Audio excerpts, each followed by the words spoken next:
انتوا مفكرين الجمهور ده ايه؟ انا عايز افهم حاجه. ده ناس طلعان عين ابو اللي جابها عشان خاطر 100 جنيه و200 جنيه طول اليوم.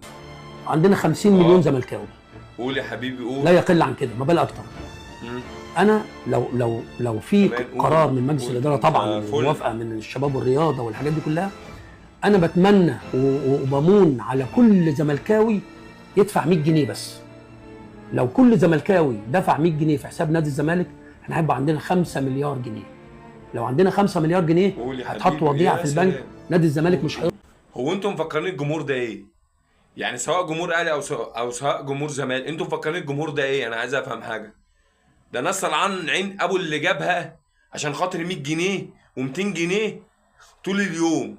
اجي اتبرع بيهم لشويه لعيبه عشان قسط العربيه وقسط الفيلا ليه؟ ان شاء الله. وجمهور الزمالك اصلا يبقى دماغه تعباه لو عمل حاجه زي كده. اقسم بالله يبقى جمهور دماغه تعباه وفيها حاجه في دماغه لو عمل حاجه زي كده. يا سيدي انا اشجع واتبسط واعمل اللي انا عايزه وافرح وازعل واحفل على ده واحفل على ده، بس مش بالطريقه دي، مش بالطريقه ان انا اشحت واتسول.